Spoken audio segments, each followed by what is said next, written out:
Kalau misalnya nggak mendesak-desak amat, nggak harus, "Oh, besok harus dibeli nih," gitu. Kalau Mhm. misalnya, "Oh, saya mau beli ini dalam waktu, ya 3 bulan, 6 bulan ke depan," bisalah. Udah kita Mmm. tulis, kita tunggu tanggal diskon, gitu kan. Mhm. Sekarang, bulan Maret ya bisa dipastikan kayak 4.4 April mungkin ada diskon lagi, 5.5 ada diskon lagi, 6.6 ada diskon lagi. Mungkin juga Lebaran tuh pastinya ada diskon, gitu Mhm kan. mhm. Nah, jadi kita udah siap, kita udah tahu mau beli apa, kita tunggu diskonnya, dibalik aja. Bener sih mindset-nya. Mungkin kita jangan terlalu impulsif ya, kadang mungkin secara psikologi tertekan juga tuh ngelihat ada sale dadakan untuk barang yang sebenarnya kita nggak terlalu butuh gitu kan, jadinya Mhm, ada semangat banget gitu buat belanja detik itu juga, padahal kita nggak pernah tahu tuh itu barang, eee, cocok nggak sih sama keuangan kita sekarang gitu kan. betul. Kalau misalkan aku sih, kalau dari perempuan ya yang biasanya tuh sangat impulsif buat belanja, biasanya tuh ketika lihat barangnya ditimbang-timbang dulu seminggu, masih kepikiran nggak, masih pengen Ya, belanja nggak, masih ada di dalam apa ya, pikiran kita atau enggak gitu. Jadi skala prioritas gitu, seberapa penting tuh barang buat dibeli. Mungkin salah satu tipsnya gitu juga kali ya? betul betul. Kalau masih Mhm, kayaknya kalau sebulan deh, kebayang-bayang gitu. kalau sebulan masih kebayang, nah mungkin emang butuh tuh, mungkin emang butuh. Mhm.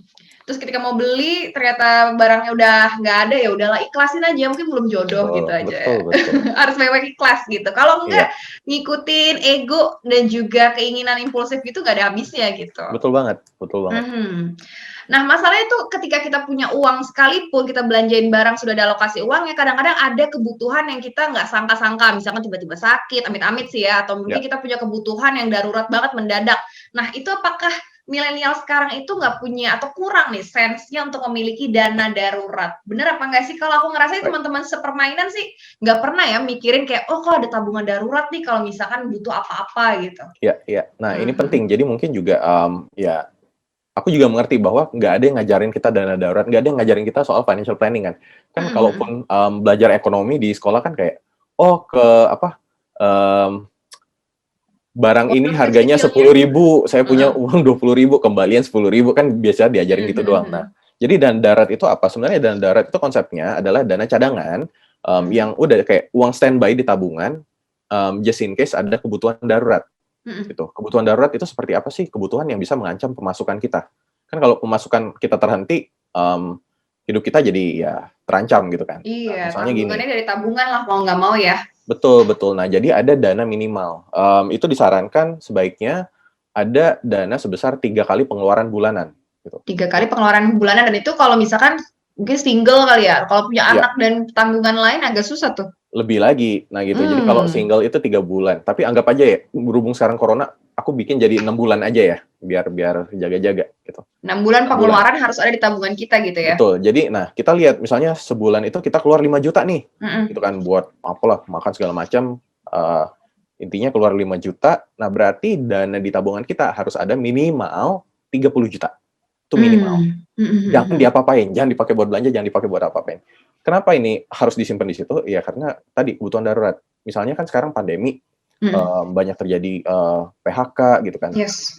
Jadi ketika misalnya terjadi PHK, kan pemasukan kita terhenti, stop, Mhm. nggak ada apa-apa. Nah, kita masih bisa survive sampai 6 bulan ke depan pakai uang dana darurat, sambil kita nyari job-job baru, gitu. Mmm. 6 bulan kan ya bisalah kita mencari sumber pemasukan baru, kan teorinya seperti itu, gitu. Oke, jadi Nah, ini itu kalau berlaku single. untuk iya, belum lagi kalau punya tanggungan ya, kalau untuk milenials paling Betul, nggak kita punya cadangan 6 bulan pengeluaran di skala pandemi, karena kita nggak pernah tahu kan pandemi ini banyak yang juga di-PHK gitu ya. iya iya.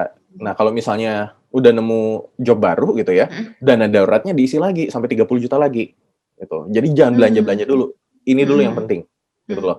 Dan juga ini kan kalau single, kalau misalnya punya satu tanggungan, oh ditambah Mhm 3 bulan. mhm. Jadi yang tadi 6 bulan pengeluaran bulanan jadi 9 bulan. Satu tanggungan ini Mmm, misalnya buat orang tua atau misalnya untuk pasangan gitu. mhm Nah, kalau misalnya ada, sudah apa, menikah gitu kan, ada pasangan, ada satu anak gitu, jadi 2 tanggungan. mhm. Oh, ditambah lagi 3 bulan. Jadi yang tadinya 9 kali pengeluaran bulanan, sekarang jadi 12 kali pengeluaran bulanan.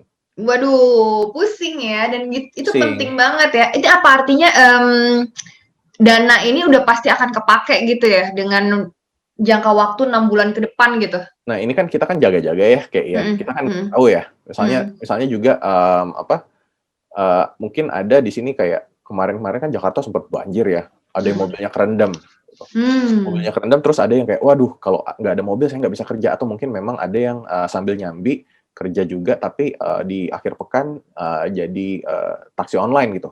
Nggak apa-apa Mhm. buat nambah pemasukan. Entar ketika mobilnya kerendam, wah jadi bahaya nih, sumber pemasukan terancam. Oh ya nggak apa-apa, dana daruratnya dipakai buat ngebengkelin, kan biasanya bisa sampai belasan juta tuh. Dibengkelin Mmm. dulu, mobilnya bagus lagi, baru diisi lagi dana daruratnya, Oh, gitu. jadi berarti memang harus selalu standby gitu dananya kalau misalkan ada pemasukan baru kita isi lagi gitu ya? Betul betul. Nah, ini ada pertanyaan juga nih cocok banget nanyain soal emergency fund juga dari Mhm, Olivia Simamora. Nih Mas Jo mau nanya nih, kalau emergency fund itu masuk ke proporsi nabung atau punya proporsi sendiri? Dan cicilan atas suatu aset itu masuk ke 30% nabung atau 50% spending tiap bulan? Nah, iya. gimana nih? Kalau dana darurat bisa dimasukin ke 30% nabung gitu. Jadi Mmm, pelan-pelan diisi, dari situ ketika dana daruratnya udah tercapai gitu kan, mhm, udah misalnya tadi, oh udah sampai 30 juta nih, ya udah, mhm. buat berikutnya ya udah bisa dijadiin, buat investasi, buat tujuan finansial gitu, boleh juga gitu. Nah terus kalau misalnya cicilan, cicilan masuk di 50% aja gitu, yang Mmm, 50% pengeluaran bulanan. Sebenarnya ini bisa variasi sih, jadi cicilan itu maksimal maksimal ya mhm. 30% dari pemasukan. Oke, Nah, cicilan cuma 30% dari pemasukan. betul, saranku jangan jangan mentok 30%, kalau bisa Mmm, 20% aja gitu, karena kan kita nggak tahu buat ke depannya nanti ada pengeluaran-pengeluaran lain gitu loh. mmm. Jadi bisa seperti itu. Oke oke. Nah, ini ada juga yang nanya soal utang nih, sekalian aja nih. Hmm, Kan ada nih yang bilang kalau misalkan hutang itu dilunasin dulu utangnya, itu gimana tuh? Bener nggak oke, sih? Sebelum mulai menabung? ya, oke. Semisal gini deh yang Mhm, paling gampang ya, misalnya, utang kartu kredit deh, mhm, gitu kan. Banyak kita yang mikir kayak, "Oh udahlah kartu kredit bayar minimal aja dulu," gitu, "cicil mmm, aja bulanan," gitu, "uangnya ditabung aja." Nah, ini sebenarnya, konsep yang agak salah karena kita nggak mengerti. mhm Bunga mhm. tabungan ya, bunga tabungan itu 1% per tahun, nggak nyampe 1% malah, anggap aja Mmm, 1% ya. oke. Sementara bunga kartu kredit itu Gede bisa banget. bisa 2% per bulan. Jadi Heeh, setahunnya itu bisa 24 sampai 30% lah bunga mhm, bunga kartu kredit. Nah, kalau kita bandingin berarti kayak ngutang di kartu kredit itu gede banget kan dibanding bunga tabungan yang cuma 1%. Jadi kalau kita bilang, mhm, "Ah, mending uangnya ditabung daripada bayar cicilan," gitu, sebenarnya kita nggak mhm, nabung karena kita keluar mmm. jauh lebih besar buat bayar utang, gitu. Oke. Nah, jadi Jadi banyak orang teman-teman yang nggak sadarin ya, ternyata ya dari mhm. bunganya berapa persen harusnya dilihat tuh lebih banyak pengeluaran ketika kita nggak bayar utang gitu ya. Betul, bisa lihat itu dulu, sebenarnya utangnya nih seberapa Mhm, gede sih gitu. Jadi jangan jangan sampai investasi, "Oh, mhm, entar lah uangnya kita investasiin dulu." Iya kalau investasinya perform gitu kan. mhm mhm. Kalau utang misalnya, oh utangnya udah pasti, bunganya 10% misalnya, 10%. Nah, investasi mau nyari yang di atas 10% susah gitu kan. Mmm, Jadi kalau dari aku sih lebih baik pikirin gimana caranya melunasi utang dulu. Dan utang ini ada beban psikologis loh. Bayangkan mmm. hidup kita tanpa utang, wah tiap pagi bangunnya lega gitu kan, nggak ada beban, menyambut Mmm, hari dengan cerah gitu. Itu enak enak juga. gitu ya. Tapi Mhm. dilihat dulu nih hutangnya apa dulu ya, kalau misalkan utangnya untuk bayar cicilan investasi kayaknya masih masuk akal gitu, tapi kalau utang-utang yang nggak penting itu lebih baik dilunasin aja karena bunganya jauh lebih besar gitu di kartu kredit. Atau bisa juga ngutang, tapi utang untuk kebutuhan produktif. Kayak tadi, Bener, setuju "Oh setuju. saya butuh beli laptop," gitu. Misalnya, Mhm, nyicil laptop mungkin 4 juta sebulan, tapi mhm, dari saya kerja pakai laptop, saya bisa dapat pemasukan 6 juta, pemasukan tambahan mmm, 6 juta. Jadi kan bisa dua menghasilkan juta ya tuh dari tambahan, barang yang kita beli. menghasilkan juga gitu. Bisa Oke, kalau dimulai ada seperti mindset-nya itu. kayak gitu mungkin masih bisa tidur nyenyak tuh kayaknya. Masih bisa masih bisa. Oke, tapi sebenarnya lakukan aja sekarang ya, secepat mungkin gitu, jangan ditunda-tunda. Karena ini ada yang satu lagi nih, yang nomor 7, ada fakta atau mitosnya, millennials tuh berpikir nanti aja punya asuransi, masih muda kok. Mmm, Memang sering banget menunda-nunda hal gitu ya, kalau bisa dilakuin nanti ngapain sekarang? Ini sebaiknya gimana nih kalau misalkan lihat mindset kayak gini? oke. Jadi sebenarnya gini, asuransi itu kayak casing HP gitu Casing ya. HP? Jadi begitu kita beli Mhm, HP, pasti mhm. kita beli casing sama beli screen guard, Iya ya bener, kan? anti Nah, goresnya gitu ya. kenapa kenapa kamu beli screen guard? Kenapa nggak dibiarin aja? Mmm. Ya takut aja kalau misalkan jatuh, rusak, udah deh, keluarnya lebih banyak gitu. Exactly. Nah, Iya, asuransi kan sebenarnya seperti itu. Jadi lebih baik mhm, saya bayar sedikit daripada ketika masuk rumah sakit, mhm. saya harus bayar, wah gila, di rumah sakit kan semalam bisa berapa ya, bisa 2 juta, 3 juta Bener mungkin. bener. Satu malam ya, kita Dan belum nggak bisa ngomongin kalau dipilih gitu seminggu. kayak, "Oh ini nggak usah," oh mau nggak mau semuanya harus kita terima yang terbaik gitu pengobatannya biar cepet sembuh. Betul, takutnya Heeh, kalau, ya udah cepet-cepet keluar ternyata nggak apa, masih belum sehat, mhm, masuk lagi rumah sakit malah jadi lebih parah gitu loh. Nah jadi, prinsipnya seperti itu, ketika kita sama HP aja, HP nih, mhm, Mhm. kita beli casing. Casing mungkin 50.000, 100.000 lah, atau Mhm. sama screen guard ya 100.000. Kita pasang 100.000 tambahan, biar ketika jatuh rusak, kita nggak harus ganti layar bisa sampai 6 juta sendiri mungkin. Betul. Mending aku keluar 100.000 daripada aku keluar 6 juta. Gitu kan. Mhm. Nah, asuransi juga sama, mending kita keluar sedikit daripada kita masuk rumah sakit keluarnya banyak. Dan ini true story, ada temanku juga, dia usia 25 apa 26 gitu kan, dia kena kanker dan nggak ada asuransi. Mmm. Dia habis dalam waktu 2 bulan pengobatan, itu habis 800 juta. Gitu. Wow. Itu loh, serius kan? Nah, ketika ngomong kayak Mhm. gitu kan jadi kayak, wah mikir ya. Dan ya gara-gara nggak ada asuransi, ya jadi harus jual aset, orang tuanya jual rumah gitu kan, demi pengobatan anaknya. Ya alhamdulillah sekarang dia udah membaik gitu kan, sudah sehat lagi, sudah bisa beraktivitas lagi gitu. Nah, tapi ini kan juga buat teman-teman juga, bukan nakut-nakutin, tapi it happens gitu loh, Yes. gitu kan. Setuju sih. Dan penting buat kita membekali diri dengan asuransi. Asuransi itu kan gunanya buat proteksi keuangan. Bener Jangan sampai bener bener. keuangan kita malah habis ketika kita sakit. Nah, makanya Mmm. keuangan juga harus ada proteksinya. Setuju sih, sebenarnya langkah preventif gitu ya, sebelum hal-hal yang kita nggak inginkan tuh terjadi dalam hidup. Kan nggak ada yang bisa Betul. memprediksi apapun yang terjadi di depan, Betul, gitu. betul. Menarik sih, ini mindset yang harus ditanamkan untuk dalam banyak hal gitu. Kadang-kadang juga kita nggak pengen siagain sesuatu kalau hal buruk terjadi. Walaupun kita nggak tahu kapan hal buruk itu terjadi, paling nggak kita mengurangi resiko ya untuk Ya. sesuatu yang lebih besar, Ya. gitu. Jangan sampai belajarnya ketika udah kepentok tuh. Aku juga dulu pernah tuh, merasa pendapatan masih cukup, nabung masih enak gitu, tahu-tahu usus buntu. Ya usus buntu harus operasi hari itu kan. Iya, betul. Keluarnya langsung 50 juta, terus kayak sedih. Nah kan 50 juta kan kayak udah nabung berapa bulan, sekali masuk Iya. rumah sakit langsung habis. Makanya itu sih, jangan sampai belajar dari suatu pengalaman buruk gitu. Aku dari situ langsung ngerasa sakit kita nggak pernah tahu, masih muda, masih produktif, kerja terus tiap hari kita senang, tahu-tahu sakit datang mau nggak mau gitu kan. Ya.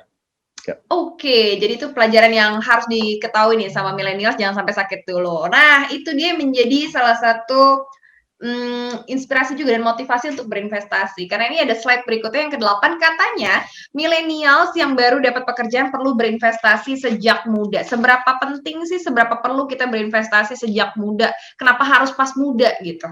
Ya. Nah, yang paling penting di sini kenapa pas muda, kita harus membiasakan diri kita berinvestasi. Ini lebih ke menciptakan habit yang baik gitu loh. Karena apa? Karena makin tua, wah saya kayak udah tua banget. Pengalaman dari yang tua ya berarti ya nih? Betul, makin susah loh berubah, kebiasaan kita tuh makin susah diubah. Gitu. Jadi ada baiknya kita sudah melatih diri kita dari kecil gitu kan, dari muda, biar nanti ke depannya gampang.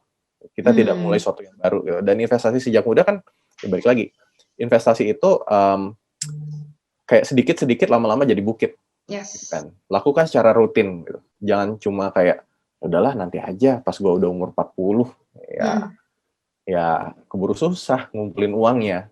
Bener. Mungkin investasi ketika usia udah mapan pun mungkin nggak bisa dibeli gitu ya, untuk investasi properti atau mungkin investasi komoditi lain udah mahal juga harganya gitu. Jadi Betul. secepat mungkin, semudah mungkin. Iya, dan balik lagi tadi kan mungkin ada tujuan-tujuan finansial yang kita perlu di awal ya, yang short term gitu loh. Misalnya, saya mau 3 tahun lagi saya mau beli mobil gitu buat bantu kerja gitu. Atau misalnya saya mau yang santai. Mau upgrade TV gitu karena di rumah terus gitu. Sering nonton drakor, selama ini nonton di layar HP kecil, rusak mata. Jadi kayak saya suka banget nonton, ya udah upgrade TV yang lebih bagus, boleh aja gitu. Investasi kan bisa membantu kita mencapai situ. Betul, jadi investasi banyak modelnya dan lakukan sedini mungkin karena nggak ada salahnya kalau kita punya kemampuan saat itu bisa ngebantu buat masa kita yang akan datang. Ya. Oke, tapi katanya lagi yang ke-9, banyak nih mitos-mitos yang harus diperjelas sama Mas John.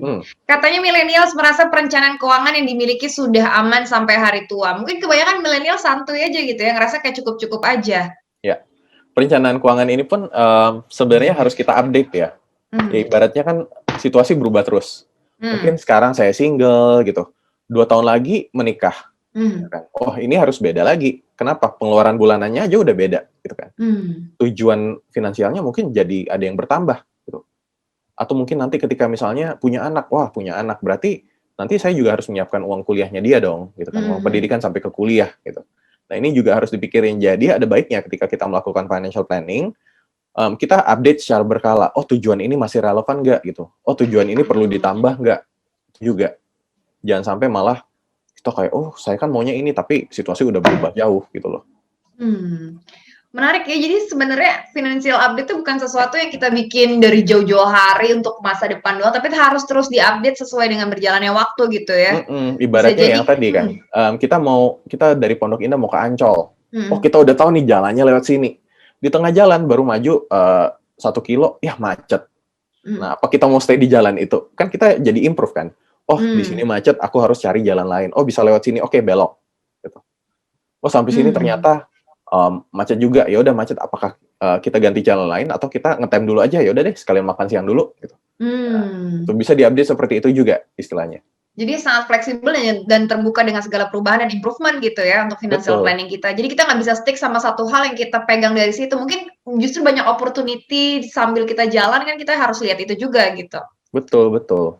Oke, menarik sih sebenarnya ini financial planning benar-benar customize sesuai dengan orangnya masing-masing dan bisa terus berkembang sepanjang jalan. Ya, Nah, ini juga cocok banget untuk fakta yang terakhir. Ini katanya freelancer bisa tetap aman cash flow meski nggak ada job. Bener nggak sih? Bisa apa enggak gitu? Karena kan sepanjang jalan ini banyak perubahan yang ada. Mungkin lagi seret saat pandemi. Itu gimana nih caranya seorang freelancer bisa jaga cash flow-nya tetap aman nih? Bisa mungkin nggak sih? bisa aja. Mhm, Mungkin kaitannya tadi ini lebih ke dana darurat ya. Dana mhm, darurat di mana kita ada dana cadangan sehingga ketika nggak ada pemasukan, dana ini mhm, bisa dipakai gitu. Nah, tapi mungkin saranku juga buat teman-teman freelancer, karena aku kan dulu juga banyak freelancing ya. Jadi mhm. buat teman-teman freelancer yang mungkin tidak kerja kantoran gitu kan, kalian harus bisa menentukan target sendiri gitu. Jadi harus aktif juga nyari klien, nyari job. Kan selama ini freelancer yang kayak, ya udah saya duduk manis aja nunggu job gitu. Oke, kok jobnya nggak datang-datang ya, mana ya? Nah gitu. Jangan duduk doang, kita juga harus nyari. Proaktif gitu ya, harus cari Betul. kerjaannya juga. Nah, jadi kita juga harus susah loh jadi freelancer itu kita harus belajar sales, negosiasi gimana, Mhm. Cari marketingin jasa opportunity, kita. networking gitu ya. Betul, marketingin jasa lah, networking lah, gitu loh, ngurus administrasi lah, apa segala macam gitu kan, bisa dibilang seperti itu. Mhm. Jadi kita pun harus proaktif mencari pemasukan, gitu. Jangan Mmm. sampai, misalnya, sesimpel ini deh misalnya, kita targetin, oh saya biasa dapat, 3 klien misalnya 10 juta per bulan. Nah kalau misalnya, di bulan ini, oh di bulan ini saya bisa dapat 15, bagus gitu kan. Berarti achieve dari target. Kalau misalnya, bulan berikutnya, loh ini kok cuma 7 juta ya? Gitu, kok cuma 2 klien 7 juta? Oh oke saya Mhm. harus cari lagi nih 1 job lagi, gitu. Jadi pastikan kita pun ada target gitu, atau pikirin jangka panjang, gimana ya misalnya apakah saya bikin kontrak jangka panjang sama orang ini jadi, saya bisa kasih harga diskon tapi misalnya, a eee, bisa dalam dari yang tadinya 1 bulan, 2 bulan, bisa jadi 6 bulan ke depan masih dapat project dari dia juga, gitu. Nah, jadi Mmm. coba pikirin caranya securing pemasukan itu gimana, sambil tadi ngatur dana darurat ya. Gitu. Jadi seorang freelancer bukan berarti kita kerjanya suka-suka gitu ya, tapi harus punya target juga, harus lihat nih kira-kira harus berapa klien yang kita harus handle dalam sebulan supaya cash flow-nya tetap aman gitu. Jadi harus lebih Ya, proaktif gitu ya. Jadi freelancer tetap aman gajinya ya, gitu. Dan juga mungkin pengeluarannya juga harus bisa lebih bagus financial planning-nya dibandingkan orang yang kerja dapat gaji bulanan gitu. Karena kita nggak pernah tahu nih dapat duitnya mungkin dalam sebulan berapa kali gitu kan, pembayarannya lancar apa enggak. Jadi bisa mhm. lebih ngerem pengeluaran kali ya, Mas ya? Betul, betul, dan ini juga, buat teman-teman mumpung masih muda ya, kalau mau freelance atau apa silahkan, tapi mumpung masih muda, Mhm, coba digeber dulu. Jadi cari mhm, pemasukan, jangan jangan males kerja lah intinya. mhm. Jangan males kerja, cari Jangan pemasukan rebahan lebih mulu ya? banyak. Betul, karena ya balik lagi, kita kan nggak tahu Mhm, di masa depan akan kayak gimana ya. Mungkin buat teman-teman yang kayak, oh sekarang Covid, pemasukan jadi terganggu gitu kan. mhm, Nah ini kan kalau misalnya ada dana cadangan kan jauh lebih aman. Tapi kalau misalnya mmm. tadi, oh dana saya pas-pasan, nah ini kan susah, jadi berdampak juga, gitu. Oke, harus semangat kerjanya dan dana cadangan juga harus selalu disiapin gitu, karena kita nggak pernah tahu nih sampai kepastiannya bagaimana ya di saat pandemi. Betul, Oke, betul. menarik sih sebenarnya bahasannya mengenai keuangan gitu, yang penting mindset-nya dulu yang diubah kalau misalkan aku lihat gitu ya, dari spending-nya bisa kita atur, next-nya kita baru bisa kelola uangnya, mau investasi, mau cari mungkin sumber keuangan dari yang lain gitu. Dan Ya. untuk long term-nya seperti apa, short term-nya gimana, sebenarnya bisa dilihat gitu dengan pembagian keuangan yang kita dapat tiap bulan. Menarik nih Mas Jonathan, semoga habis mendengar ini kita keuangannya jauh lebih baik ya, Amin, semuanya ada di amin. sini. Oke, ini banyak banget yang nanya nih. Kebanyakan nanyanya tuh tentang investasi. Mungkin sekarang lagi zamannya ya kalau lihat lagi Insta story itu semua orang update-nya mengenai dana reksa, kemudian dari saham gitu. Jadi mungkin ini salah satu yang bisa dilakukan supaya uangnya muter gitu ya. Dan Hmm. kebanyakan yang lakuin ini millennials. Nah, ini ada pertanyaan dari Oke, ini Mas Jonathan, pertanyaan dari Hmm. Aryo nih. Investasi asuransi semacam unit link apakah lebih menguntungkan dibandingkan investasi seperti emas digital atau dana reksa dengan jangka 5 sampai 10 tahun? Oke, oke. Terus ada Sebenarnya, pertanyaan keduanya, ya. saat ini saya juga sedang melakukan pembelian saham. Lebih baik sahamnya di-keep, menunggu dalam jangka panjang atau jual beli setiap ada keuntungan sedikit? Oke, oke. Yang pertama Mhm, dulu ya, mhm, asuransi unit link. mhm, Sebenarnya, asuransi unit link itu tujuannya menurutku ya, bukan buat mencari keuntungan, tapi buat proteksi lagi, gitu. mmm, Jadi kan asuransi unit link ini dalam artian begini, ada dana yang sebagian buat asuransi, sebagian lagi buat, diinvestasikan, gitu, mhm, sehingga akhirnya mendapatkan, return, ya. mhm, Nah, return-nya ini buat apa? Jadi kan misalnya ada masa di mana ya kayak pandemi, waduh, saya tiba-tiba pemasukan saya, jadi terganggu nih, jadi misalnya nggak ada pemasukan, mau bayar premi asuransi gimana? Nah, gitu mhm, kan, susah kan kalau misalnya, dari unit link sebenarnya kan dia tadi ada dana investasi mhm, yang oke, dana ini bisa dipakai untuk bayar premi asuransi, kasarnya jadi mhm, cuti premi, gitu. mmm, Nah, ini sebenarnya menurutku unit link lebih ke situ. Nah, mhm, kalau masalah untung enggaknya, aku nggak terlalu ini ya, itu balik lagi ke teman-teman. Mungkin ada teman-teman yang, "Oh, saya bisa, investasi," gitu, investasi sendiri, mungkin hasilnya bisa jauh lebih bagus atau saya lebih cocok dengan instrumennya. Oh, mhm, silahkan, gitu. mhm, Tapi mungkin buat teman-teman yang, "Aduh, saya nggak paham dengan, investasi. mhm. Saya bingung caranya gimana." Ya udah belajar aja dulu, nah sambil belajar mungkin ya udah bisa investasi lewat si unit link ini. Jadi Mmm, asuransinya dapat, investasinya juga dapat, sambil belajar sendiri. Nah, nanti ketika sudah lebih mengerti silakan diputuskan apakah, "Ya udahlah saya investasi lewat unit link aja," atau misalnya, "Oh, saya investasi sendiri di luar ini juga bisa," gitu. Jadi oke. pertimbangannya gitu mungkin. Disesuaikan aja kalau misalkan kita udah banyak ilmunya mungkin bisa jalanin sendiri atau enggak tetap pakai unit link-nya. Betul, betul, Oke, betul. pertanyaan keduanya nih, investasi saudara pembelian saham nih lebih baik di-keep, nunggu dalam jangka panjang atau ambil keuntungan sedikit setiap saat jual belinya? Oke, balik lagi ke tujuan finansial sih. Jadi Mhm, mungkin ada tujuan finansial yang, jangka pendek, ada yang jangka panjang ya, mhm, gitu. Kalau saya sih, lebih suka saham itu untuk, jangka panjang. Kalau saya ya, secara mhm, personal. mhm, Teman-teman tujuannya beda silahkan, gitu. Jangka panjang kenapa? Karena, ya saham kan volatile ya, naik turun tiap mhm. hari gitu. Saya nggak ada waktu buat memantau tiap harinya itu, Heeh heeh. gitu. Saya nggak ada waktu untuk memantau tiap hari. Kan Atau meskipun naik stres tiap turun. malam itu kan nggak bisa ya? Betul, betul. Dan meskipun dia naik turun kan sebenarnya tren jangka panjangnya akan tetap naik. Jadi naik turun tapi Mhm, naik terus gitu kan. mhm, Mmm, nah jadi saya ya udahlah saya, cari perusahaan yang kira-kira memang bisnisnya bagus, sahamnya juga sehat, jadi saya beli di situ, ya udah saya biarin aja gitu. Kalau saya tujuan finansial saya saham itu bisa 3 sampai 5 tahun atau bahkan lebih, itu mmm, kalau saya gitu. Nah balik lagi ke tujuan finansialnya seperti apa. Instrumen investasi itu banyak kok, gitu. Instrumen investasi banyak, mungkin kalau misalnya nggak nyaman saham sekarang, wah lagi turun, ya IHSG lagi merah atau segala macam, coba, ini aja, coba cari instrumen investasi lain yang lebih rendah resiko gitu. Belum tentu mmm. juga aman gitu kan, belum tentu cocok dengan kalian gitu. Oke, gitu ya, balik lagi harus lebih mengerti diri sendiri gitu ya, kemampuannya Mhm, sampai sebatas mana, jangan lagi tren aja kita ikut-ikutan, ternyata lagi merah semua terus stres gitu iya, kan. Jadi pilih yang cocok investasinya sama kita dan iya, kemampuan finansialnya seperti apa. iya. Dan Dan ini lihat kok mungkin aku tadi ya nambahin juga ya, mhm, mhm, ingat ya bahwa high risk, high return gitu loh. mmm, Jadi kadang kan kita mikir kayak, "Oh high return-nya doang nih. cuannya gede," gitu. Heeh Kita heeh, nggak mikirin resikonya. Loss-nya juga bisa gede banget. mhm, Ibaratnya kalau aku ngasih contoh yang gampang judi bola, bukan bukan mhm. aku nggak nyuruh disclaimer, aku nggak nyuruh Contohnya aja teman-teman nih ya, judi ya. Contoh, analoginya aja, jadi judi bola itu antara mhm, teman-teman dapat 100% atau atau enggak sama hilang sekali. 100%, gitu kan. Itu kan contoh, jadi kayak, oke, saya naruh duit 10 juta, antara saya dapat 10 juta atau 10 jutanya hilang. Nah, itu kan high Mhm, risk, high return. Jadi mhm, ketika saham kita, "Oh, aku bisa cuan 50% nih dari saham." Oh, tapi mhm, hati-hati, bisa loss 50% juga, bisa rugi 5 juta gitu kan dari 10 juta tadi. Nah, kalau teman-teman bisa menanggung resiko itu, ya nggak apa-apa lah rugi 5 juta. keuangan masih aman, silahkan. Oke, bener ya. Jadi harus mental disiapin untuk resikonya juga gitu. Jangan ngelihat orang kayaknya untungnya banyak, cuannya banyak gitu kan. Mungkin orang cocok belajar udah lama, kita yang mau ikut-ikutan takutnya malah salah jalan nih ya. Betul, betul. Dan dilihat juga sebenarnya kalau untuk long term, jadi naik turun nggak ada masalah gitu kan. Kita lihat ke jangka panjangnya aja, karena trennya bakal pasti akan naik gitu kan. Ya. Oke, nah ini ada pertanyaan dari Anis Suryani, mengenalkan menabung pada anak-anak itu pasnya usia berapa ya? Untuk apa harus diterapkan sedini mungkin? Sebenarnya Ya. untuk tabungan kalau zaman aku kecil sih belum ada ya tabungan buat anak kecil, biasanya nabungnya bareng sama orang tuanya, tapi kalau sekarang udah banyak sih Ya. model-modelnya. Nah, mungkin kayak aku tadi ya, mungkin bisa dikenalkan tujuan finansial ke anak-anak gitu loh.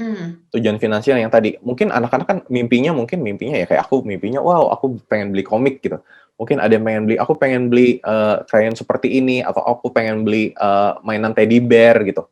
Nah, jadi kita kenalkan tujuan finansial dan kita mulai ajari dia menabung. Itu misalnya. Nah, misalnya kayak oke,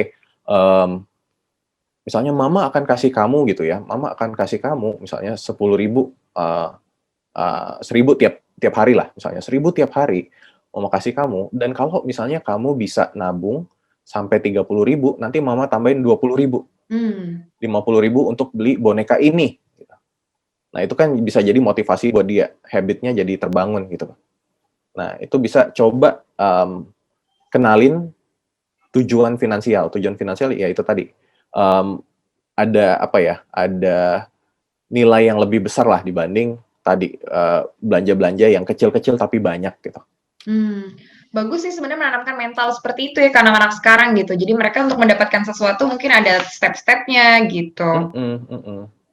Oke deh, ini mungkin banyak juga pertanyaan di sini, tapi karena keterbatasan waktu kita kasih buat pertanyaan terakhir ke Mas Jonathan. Mungkin sisanya bisa Boleh. langsung kontak ke Mas Jon di sosial medianya gitu ya, atau mungkin lihat-lihat juga dari konten-konten yang udah ada. Nah, ini pertanyaannya adalah gimana nih kalau misalkan nabungnya dengan cara ambil cicilan? Apakah ini udah termasuk menabung nih? Aku bingung sih, nabung ambil cicilan itu gimana ya?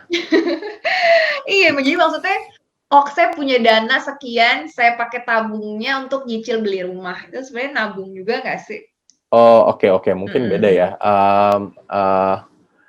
Mungkin itu lebih ke cicilan ya, utang kali ya. Kalau soalnya balik lagi tadi, nabung jangan sampai ini, misalnya kita minjem duit buat investasi. Nah, hati-hati. Iya, ada juga yang kayak gitu tuh. Jangan. Karena gini, kalau kita minjem duit, kita udah pasti bayar bunga. Investasi belum tentu untung. Yes. Itu kan, ibaratnya gini, misalnya kita minjem duit ya, bunganya 10%. Bunganya 10% per tahun. Oh, kita udah minus 10 tuh. Gitu kan. Kita justru invest mulai dari minus 10. Kalau jadi investasi kita nilainya harus lebih besar daripada 10% biar bisa cuan kan dari minus 10. Nah, kalau misalnya investasi kita ternyata performnya cuma 5%. Atau ternyata kayak saham nih lagi turun gitu. Malah minus 10 lagi gitu. Jadi pusingnya double-double tuh kayaknya. Iya, jadi minus 20. Nah, itu kan banyak cerita-cerita kemarin kan beredar di sosial media. Aduh, saya pinjam uang arisan gitu. Saya udah gadai mobil, gadai tanah, buat beli saham, kok sahamnya sekarang minus. Nah, yang kayak gitu hati-hati. Jangan sampai malah utang kita malah jadi makin banyak. Kecuali misalnya utang produktif ya. Utang produktif kan kita tahu menghasilkan uang lagi gitu dari pekerjaan kita. Bisa jadi. Jadi konsep menabung untuk cicilan balik lagi, coba dihitung-hitung bunga cicilannya berapa, bunga tabungannya berapa, atau kalau mau buat invest, bunga investasinya berapa. Masuk nggak? Plus nggak kira-kira? Gitu. Oke. Benar. Jadi harus balik lagi ya dihitung bunganya sih. Kadang-kadang kita mikir mungkin alokasinya baik, tapi bunganya mungkin malah bikin kita justru rugi gitu ya, nggak cuan di situ. Pinjaman online hati-hati ya. Kalau pinjaman online itu bahkan bunganya bisa sampai 20-30% per bulan ya. Bukan per tahun lagi, ini per bulan. Gitu. Sedangkan yang tadi, cuan investasi rata-rata dapat 20% per tahun, itu aja udah bagus banget. Udah bagus banget. Oke, jadi memang harus ditimbang-timbang, harus lebih banyak riset juga, jangan sampai sebenarnya kita jadi bodong gitu ya, dari investasi yang kita lakukan. Thank you banget ya buat Mas Jonathan, banyak banget yang kita bisa pelajari sebenarnya, tapi balik lagi kita harus punya mindset-nya dulu, dan itu harus ditanamkan dari hal-hal kecil, dan juga jangan ngelihat dari rumput tetangga yang selalu lebih hijau gitu ya. Betul. Apa yang kita lihat di sosial media, para milenials itu kan selalu yang positif dong, nggak mungkin orang sharing juga kesulitan hidupnya gitu kan. Dan semua itu tergantung sama diri kita masing-masing nih. Kalau misalkan kita value-nya di sini, ya udah kita fokus di situ aja, nanti cuannya juga akan mengikuti. Dan harus bisa nabung dulu, punya mindset itu, baru nanti kita investasikan ke hal-hal yang lebih cocok sama kemampuan finansial dan juga mungkin kita sukanya di mana, cocoknya di mana. Ya. Oke deh, sebelum nanti masuk ke closing statement-nya dari Mas Jonathan, ini mau ngingetin lagi buat Generali Friends, ini saatnya buat bagi-bagi hadiah. Seperti biasa tadi yang sudah pertanyaan disampaikan, akan mendapatkan hadiah nih sebagai 5 orang yang beruntung mendapatkan merchandise melalui Instagram Generali dan akan dihubungi. Jadi jangan lupa tadi semua yang udah tanya langsung follow aja dari sosial media Generali di @generali_id. Nanti untuk informasi pemenangnya akan diumumkan melalui Instagram, di Instagramnya Generali. Dan pastinya nanti akan ada info-info juga mengenai bintang tamu kita berikutnya di Gen Talks. Langsung bilang aja mungkin ada topik-topik menarik yang pengen disinggung gitu kan. Boleh nanti langsung aja dikasih tahu ke Instagramnya Generali dan kita akan bahas tentunya di Gen Talks berikutnya. Nah, monggo nih ke Mas Jonathan, ada yang mau disampaikan untuk para Generali Friends di sini, para generasi millennials yang sekarang mungkin akhirnya mulai melek sedikit-sedikit mengenai financial planning. Silakan. Jadi buat teman-teman, semoga tadi yang di-share juga udah membantu ya. Ingat lagi bahwa satu, kita jangan terlalu fokus di mencari cuan, tapi juga pikirkan cara mengelolanya, mengelola keuangan yang sudah ada, biar nggak minus juga. Itu ibarat main bola kan, ada yang menyerang, tapi pemain bertahannya juga banyak gitu loh. Jangan semuanya nyerang, malah jadinya kebobolan. Jadi penting buat kita mengerti cara kita mengatur keuangan, agar kita bisa mencapai tujuan finansial. Tujuan finansial ini yang nantinya akan membuat hidup kita jadi lebih bermakna ketika kita bisa mengeluarkan uang untuk hal yang kita impikan. Dan jangan lupa juga pentingnya asuransi yang tadi, jangan sampai kita sudah mengumpulkan uang banyak, begitu sakit masuk rumah sakit gitu, 3 malam uangnya habis gitu kan. Sekali operasi uangnya habis. Nah, fungsi asuransi juga sebenarnya proteksi untuk memberikan rasa tenang, rasa aman. Ketika kita sakit, kita juga jadi nggak harus mengeluarkan uang yang sangat besar gitu loh. Semua bisa di-cover asuransi. Dan semoga apa yang saya sharing kali ini bisa membantu kita mengatur keuangan lebih baik dan juga demi masa depan yang lebih cuan. Terima kasih. Oke, terima kasih Mas Jonathan. Mungkin kita tepuk tangan secara virtual juga buat Mas Jonathan. And thank you banget semuanya yang di-sharing. Banyak banget manfaat yang kita dapetin dari berbagai hal dan ternyata mempelajari finansial nggak sesusah itu sih buat financial planning. Dan penting banget untuk menentukan tujuan kita karena akan membantu kita untuk mencapai apa yang kita benar-benar inginkan dalam hidup. Dan yang sekali lagi yang perlu kita fokuskan adalah proteksi keuangan kita dengan rasa aman menggunakan asuransi juga yang buat keuangan kita aman, kemudian kesehatan kita juga terjamin. Thank you banget buat Mas Jonathan dan juga untuk Generali Friends yang udah bergabung dari siang hari tadi. Terima kasih sudah setia mendengarkan dan semoga bermanfaat buat kita semua. Dan jangan lupa lagi nih, nggak bosan-bosan kita selalu ingatin di akhir untuk selalu menjaga protokol kesehatan 3M, 5M untuk semua Generali Fresh. Jangan lupa pakai masker, menjaga jarak, mencuci tangan, kemudian juga mengurangi mobilitas dan menjauhi kerumunan dan minum vitamin agar tubuh selalu fit di tengah pandemi ini. Dan sekian Gen Talks kali ini. Dari akhir kata saya Anastasia Pradita undur diri. Terima kasih dan sampai jumpa di episode berikutnya. Bye-bye.